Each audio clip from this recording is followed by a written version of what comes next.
নমস্কার বন্ধুরা, চন্দনার মিনি কিচেনে আপনাদের সবাইকে স্বাগত। আশা করি বন্ধুরা তোমরা সবাই ভালো আছো, সুস্থ আছো।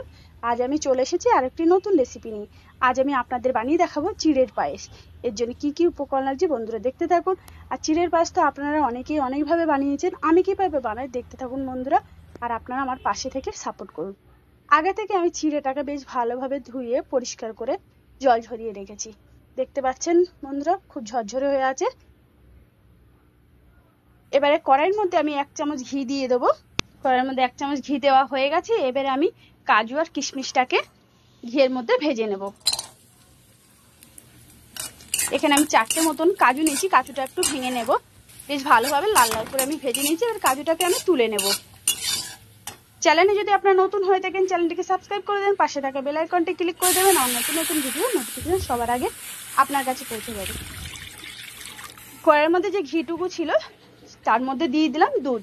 আগে থেকে বয়েল করে নেওয়া দুধ আমি কড়াইয়ের মধ্যে দিয়ে একটু নেড়ে চেড়ে নিচ্ছি। দেখতে পাচ্ছেন বন্ধুরা, দুধটা বেশ ভালোভাবে নেড়ে চেড়ে নিতে হবে। দুধটা ফুটে উঠলে আমি এবারে দিয়ে দেবো ধুয়ে রাখা চিড়েগুলো। চিড়েগুলো দিয়ে অনবরত নাড়তে থাকতে হবে, নইলে অনেক সময় তলায় লেগে যেতে পারে।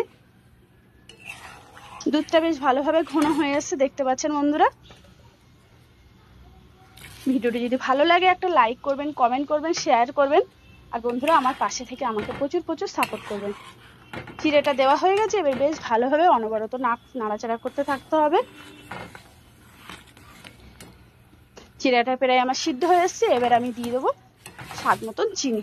চিনিটা আপনাদের পছন্দ অনুযায়ী দেবেন। আপনারা যতটা মিষ্টি পছন্দ করবেন ততটা পরিমাণে চিনি দেবেন। চিনিটা দিয়ে আরো বেশ কিছুক্ষণ আমি নেড়ে চেড়ে নেব।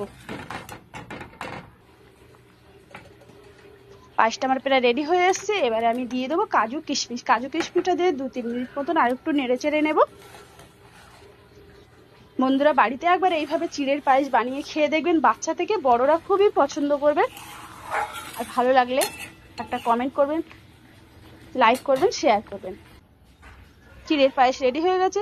ভিডিওটি প্রথম থেকে শেষ পর্যন্ত দেখার জন্য অসংখ্য ধন্যবাদ। ভালো থাকবেন, সুস্থ থাকবেন। দেখা হচ্ছে পরের ভিডিওতে।